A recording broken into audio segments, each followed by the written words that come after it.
화로 들어가서 나중에 그것이 이제 한화산처럼 폭발을 그렇게 하는 삶을 사는 중생을 보았을 때 여러분들은 어떤 생각을 하게 돼요?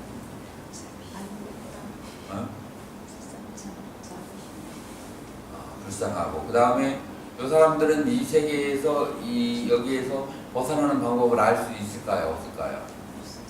자, 그러면은 이 사람들과 그 다음에 이 부처님의 가르침하고 정반대될 이 사람들의 삶이 뭐가 잘못됐고 부처님의 길은 어떻게 가라고 하는 거예요? 이런 사람들의 삶. 이 사람들의 삶에 뭐가 잘못됐어요?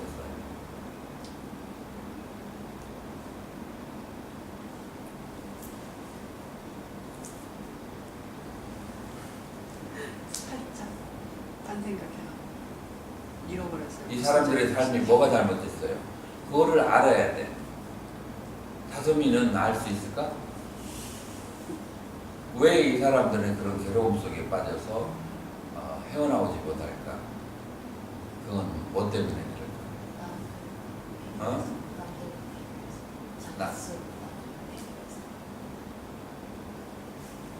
조금 약했어. 우리 부달님은 무슨 이유 때문에 그러겠어요? 무명을 쌓여가지고 본인이 무명은 너무 멀다. 저도 안 무명. 보살님은 자기 것을 모르고 의량신 보살님은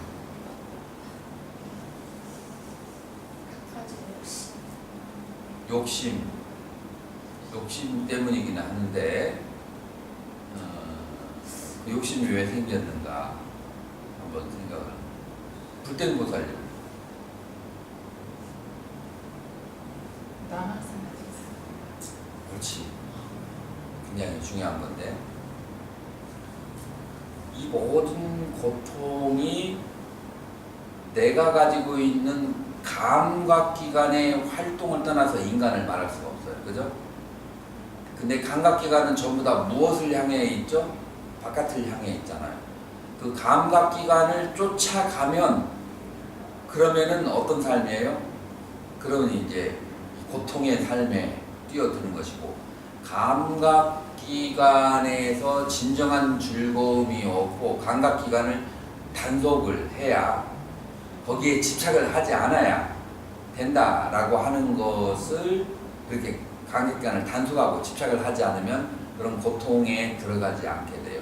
자, 이걸 금강경에서는 무슨 말을 뭐라고 얘기해요?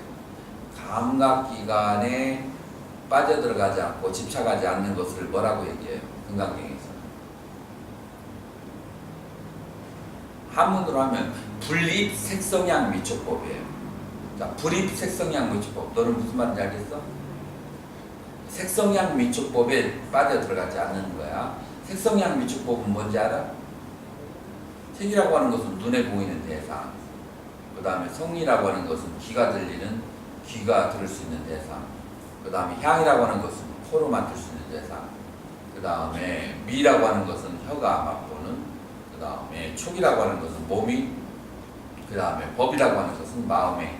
그래서 색성향 미촉법에 들어가지 말아라. 이걸 다른 말로 뭐라고 얘기하냐면 법무와 법공이라고 얘기해. 이해가 돼요? 부사님? 지금 집에 좀 일이 있어가지고 우리 어머니가 많이 편찮으시더라고요. 아니 그나저나 전화 받고 오느라고 이해가 못했어요. 되느냐고. 이해가 아니 뭐 어려운 말이 아니에요. 불입색성양. 그러니까 지금 순서가 왜 사람들의 삶이 고통에 빠져 있는가 원인을 한번 봐보면 인간은 보통 색성양 미촉법을 쫓아가는 삶을 살고 있단 말이에요.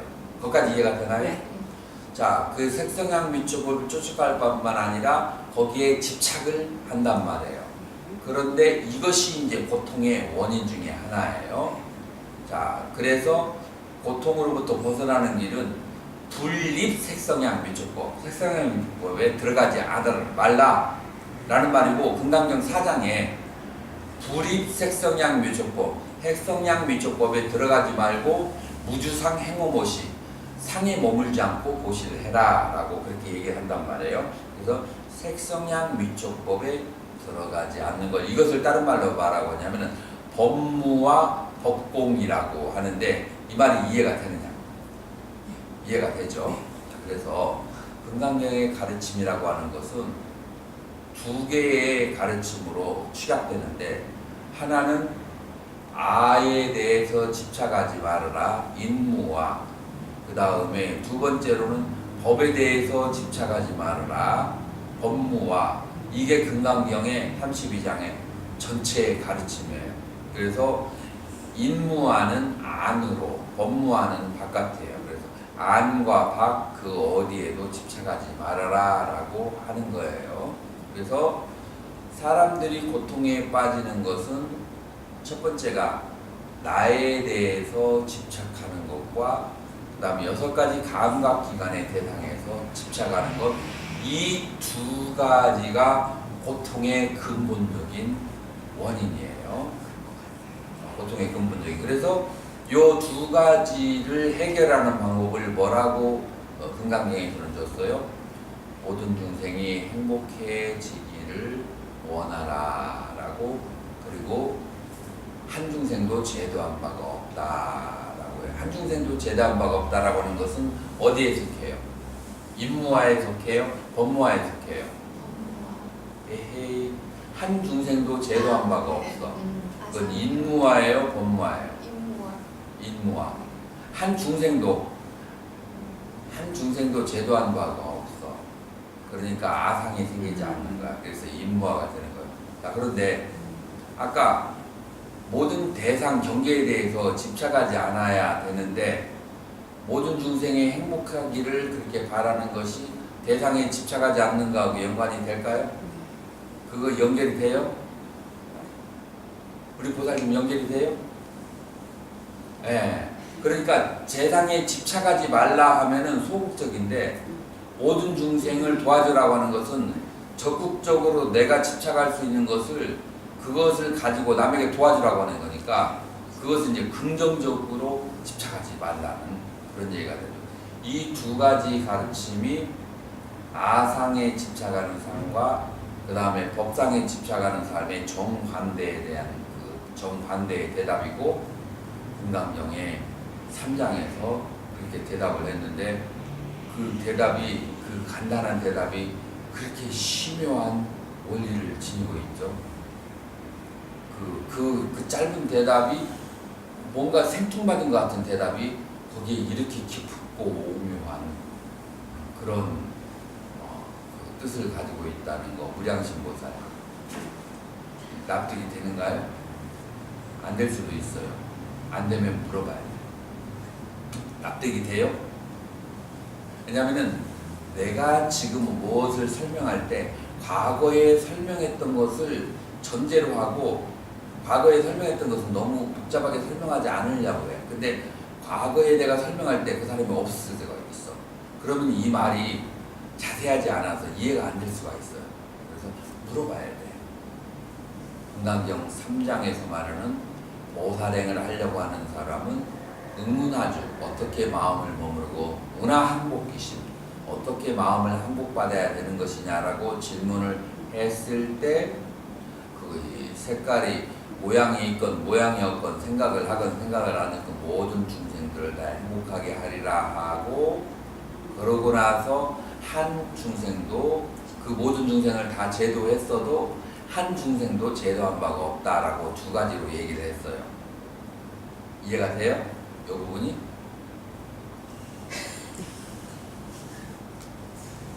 왜요? 무슨 문제가 있어요?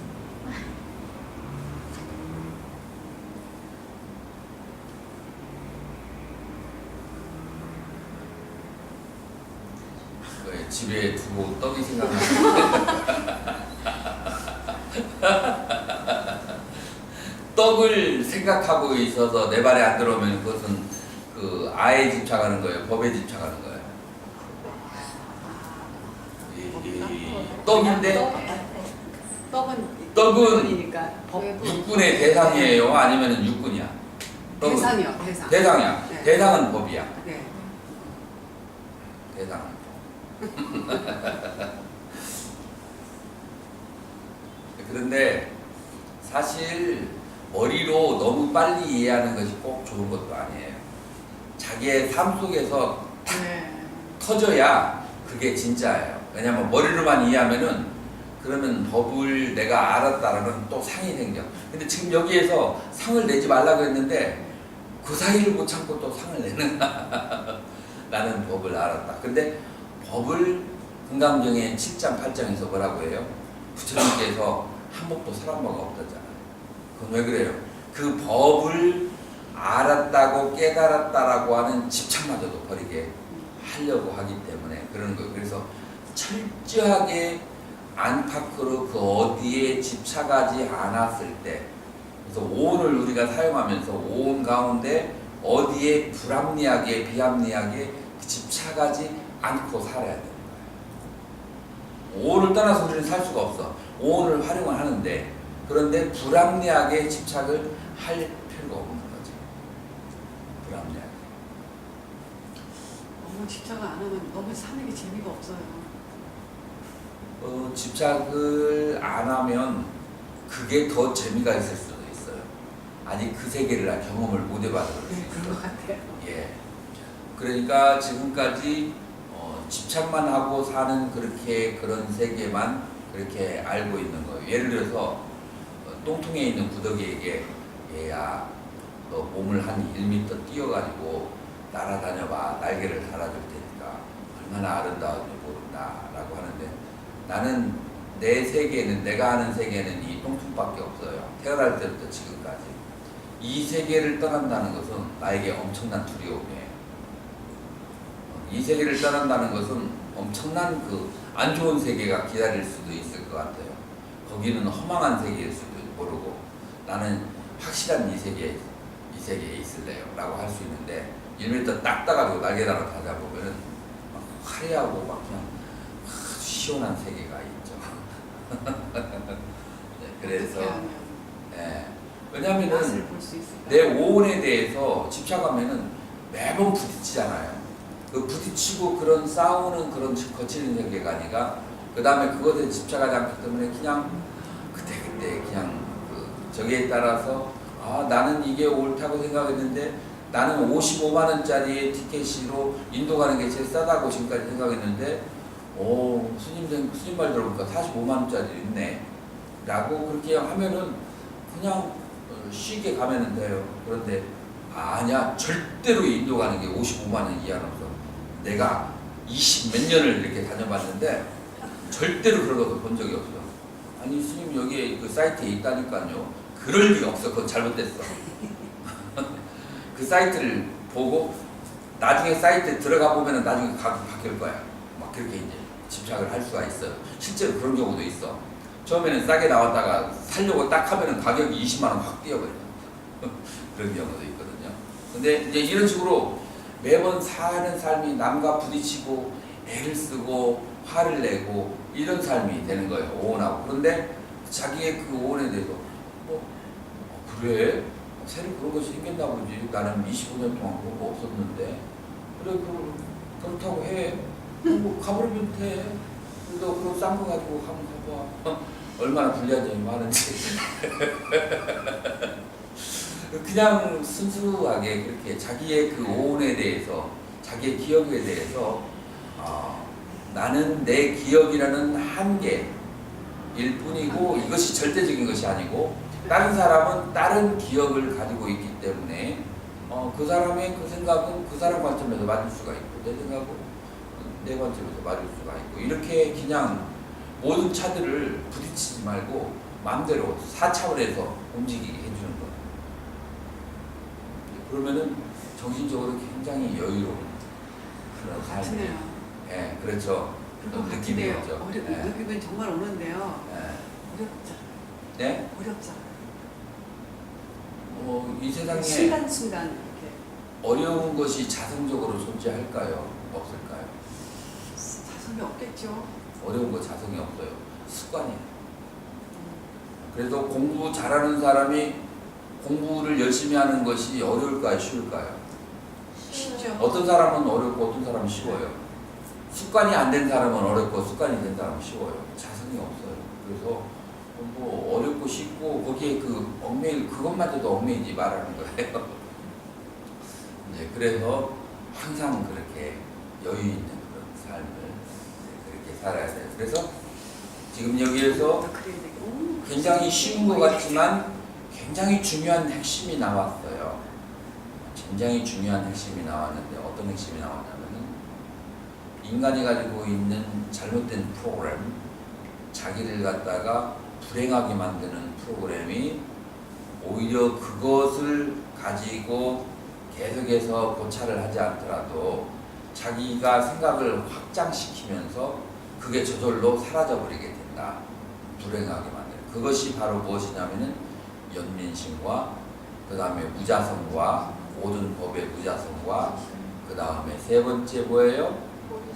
보리심이라는 거 모든 중생이 행복해지길 바라는 이 세 가지가 이 세상의 모든 그 고통을 무너뜨리는 그런 신비한 비밀 병기가 되는 거예요. 이것이 굉장히 어떤 사람은 어렵다라고 생각할지 모르지만 부처님의 지혜로서 이 세 가지만 실천하면은 모든 마구니와 모든 업장과 모든 본내 모든 것을 다 그냥 소멸할 수 있는 아주 신비한 금강저가 바로 이거예요. 자, 그런데 이제 그런 마음이 가슴에서 우러나와야 되지 억지로 안 되는 거예요. 가슴에서 우러나오려면은 중생들에게 연민심이 생겨야 돼요. 연민심은 고통을 알아야 되고 고통이라고 하는 것은 바로 초기경전으로 돌아오면은 사고팔고가 있다. 사고팔고를 크게 세 개의 카테고리로 나눈다면은 첫째 병의 고통, 몸의 병의 고통, 그 다음에 인간관계에서 오는 고통, 심적인 고통으로 세 가지가 나눌 수 있고 가장 어려운 것이 이야기하는 것이 오온의 고통이다 라고 하는 것으로 그렇게 얘기를 했어요. 자, 거기까지 얘기를 하고 그러면은 중생들은 이 세 가지의 고통의 길로 마치 파스칼의 팡세에 그런 말이 있어요. 인간의 삶이 죽음이라고 하는 것은 마치 수많은 무리가 바다를 향해서 걸어가고 있는 것 같다. 그래서 남들이 가기 때문에 무작정 쫓아가는데 자기가 커다란 바다가 앞에 있어서 더 이상 가지 않아야 된다고 느꼈을 때 뒤에 있는 군중이 수십억이 되기 때문에 몸을 되들이켜서 나가서 그냥 앞으로 밀려서 빠져가는 거. 이것이 바로 죽음이라는 거예요. 삶과 죽음이다 라고 하는 거예요. 자, 그래서 우리가 가지고 있는 이 세 가지 그 괴로움으로부터 벗어나는 길은 오직 전지, 지혜를 가지고 있는 부처님밖에 없다. 그럼 부처님께서는 이 금강경이나 십조경에서 어떻게 이 고통으로부터 벗어나는 방법을 가르쳐 줬는가 하면은 어떻게 한다고요? 먼저 나에 대해서 집착할 것이 없다. 집착할 나라는 것은 존재하지 않는다. 오는 나도 나의 것도 아니다. 두 번째, 나의 감각기관에서 경험되어지는 대상도 나도 나의 것도 아니다. 그것을 불교 교리로 아공, 법공 혹은 인무와 법무화라고 하는데 이 인무와 법무화라고 하는 것이 바로 이 고통으로부터 벗어나는 길이다. 그럼 금강경에서 그럼 뭐라고 구체적으로 얘기하느냐 하면은 응무소주 이생기심 그러면서 불입색성양 미촉법하고 그 다음에 오시지계 인욕정진 선정 지혜 바라미를 닦거라. 그래서 법에 대해서 대상에 대해서 집착하지 않은 상태에서 육바라미를 닦는 것으로 그 대답을 해주는 거예요. 그래서 이치는 어려워요, 쉬워요? 이치는 쉬워요. 단순해요.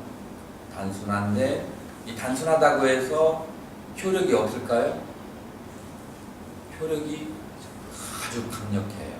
자, 그러면은 이 단순하고 그 다음에 효력이 있는 것을 매일 반복을 해야 돼요. 그래서 여러분들이 이와 같은 것을 매일 반복적으로 아침 저녁에 관을 하는 거예요. 그게 바로 기도라고 하는 거예요. 그 관을 하는 거. 기도하는 과정에 이런 식으로 해서 집착을 버려야 되는 것을, 그래서 오늘 내가 녹음을 특별히 했어요. 그래서 처음에 이것이 머릿속에서 적이 되지 않으면은 계속 이것만 가지고 계속하면서 나중에 언제까지 자기가 한번 생각을 일으키면 그 생각이 쭉 따라가도록 그렇게 해서 정리를, 이거를 이제 글로 정리하면 10분짜리밖에 안 돼. 내가 계속 이제 여러 가지 이제 그래서 10분 정도 이 생각을 관을 하고 나면은, 그러면 자기의 번뇌와 자기의 그 업장이 와르르 그 소멸이 되고, 그 다음에 이제 그 삶의 그런 이 실천의 방법이 뭐하는 거예요. 그래서 오늘은 고성제와 집성제에 대해서 우리 교재 가운데서는 얘기를 했어요. 어떻게 오늘 공부가 유익해요, 유익하지 않아요? 유익했습니다. 많이 유익하죠. 그래서 이렇게 시간과 에너지를 붓고, 그 다음에 거기에서 오는 인생의 삶의 길과 그 행복이 그 길이 딱 그렇게 드러나면서 실천하는 그런 문자가 되는 거예요. 너는 왜 가슴을 부여잡았어? 가슴에 와닿았어? 네가 와닿은 거 보면은 그러면 오늘 이게 길다고 좋은 게 지고 아니더라. 마음에 와닿는 것이죠. 자, 그럼 질문 받겠습니다. 스님, 요즘은 정보화 시대라서 예전과 다르게 아까 스님이 똥통에 그 구더기 말씀을 하셨는데 그 옛날에는 구더기에서 많이 살았다면 지금은 이런 좋은 정보화 시대에 나비처럼 많은 그런 중생들이 많이 옛날보다는 많이 생기니까. 그렇죠. 아니, 근데 이 법문을 직접 듣는 거하고 이런 동영상이나 이런 것을 보는 거하고 한 수십 배 차이가 나요. 어떤 차이가 나냐면 기성보하고 맞춤보가 차이예요. 기성보. 지금 이렇게 법문을 듣는 것은 본인의 그 저기에 본내에 딱 맞게 완전히 그 꽉 껴있는 그런 그 맞춤복인데, 이게 이 법이라고 하는 것은 1mm만 틀려도 그것이 독이 되거나 아니면 자기하고 관계없는 것이 되어버릴 수가 있어요. 그래서 약이라고 하는 것이 상약은 몰라도 병을 고치는 약은 한 개만 틀려도 그 사람에게 독이 되어버릴 수가 있어요. 그렇기 때문에 이런 정보화 시대에서 많은 정보를 가진 것이 지식을 위해서는 좋을지 몰라도 자기의 본내를 해결하는 데는 그렇게 많은 도움이 되지는 않아요. 단 하나도 나에게 맞는 법이 들어가야 단 그 하나의 법을 들어도 그게 이제 진짜 법이 되는 거예요. 선생님, 저는 사는 게 재미가 없어요.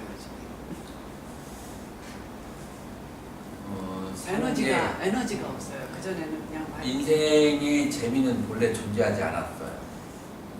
본래 재미는 존재하지 않아요. 본래 무자성이라고 하잖아요. 재미있을 것도 없고 괴로울 것도 없어. 무자성인데 하기에 따라서 죄를 많이 지면 그 죄의 그 대가로 괴로움이 오는 것이고, 그 다음에 좋은 일을 많이 하면은 좋은 일을 하면서 그 대가를 받으면서 즐거움을 순간순간 느끼는 거예요. 지금까지 보살님은 그 좋은 일을 하는 대상이 있었기 때문에 거기에서 행복이라고 하는 거 착각을 보살님은 계속해서 순간순간 하고 있었어요. 근데 그렇게 좋은 일을 할 대상이 사라지고 나니까 본래 자기의 본래 면목인 행복이 없는 상태로 돌아오는 거예요. 그래서 이런 경우에는 뭐냐면은 두 가지예요. 하나는 다른 사람들을 도와주는 삶을 살아야, 그것도 막 그냥 맹목적으로가 아니고 자기 마음에 와닿는 그런 사람을, 거기에서 이제 주고 그 대가를 받으면서 즐거움이라는 게 느껴지거나 아니면은 이 모든 즐거움도 괴로움도 공한 선정에 들어가면서 즐거움을 느끼거나 두 가지가 있어요. 둘 다 에너지가 없어요. 욕구가 안 생겨요. 그냥 약간 이렇게 무기력지? 근데 그거를 주변에 안 들키고 싶어서 재미있는 척, 신나는 척. 왜냐하면 주변에 이렇게 그 안 좋은 기운이 지금은 그럴 수밖에 없지. 지금은 둘 중에 어느 하나도 지금 안 들어갔잖아요. 지금 내가 얘기한. 그래서 이건지 저건지 모르니까 그냥 아니, 절에서 그러니까 기도한다고 지금 열심히 내가 쫓아가지고. 두 가지를 제시해 주는데 하나는 내가 뭔가 마음에 끌려서 도와줄 그런 대상이 있으면서 도와주면서 기쁨이 생기거나 그러면서 상대방이 고마워할 때 기쁨이 생기거나 아니면 선정에 들어서 기쁨이 생기거나 둘 중에 하나인데 두 가지 다 지금 안 해봤잖아요. 그러면 해고 나서 그 다음에 해고 나서 둘 중에 하나를 뭔가를 그게 해야 억지로 돼. 되는 게 아니잖아요. 저는 항상 보면은 억지로 뭔가를 하려고 할 때는 거의 다 실패를 하고 뭐를 억지로 그러니까 뭔가를 내가 해야겠다라고 어떤 의도를 갖고 뭔가를 막 할 때는 그거하고는 다르지. 지금 내 그 삶의 터닝 포인트를 네.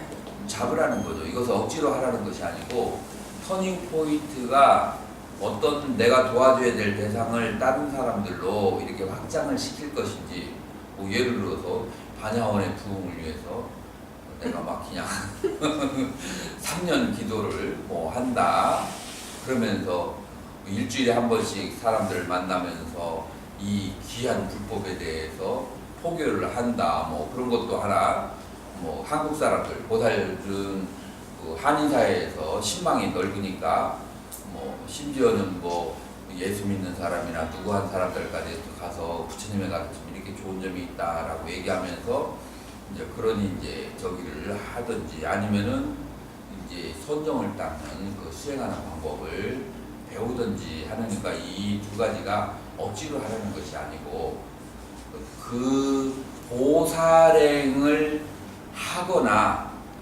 삼매에 들지 않는 한 나머지 즐거움은 헛되고 그 다음에 꿈과 같은 즐거움에 거의 실체가 없어요. 무자성이에요.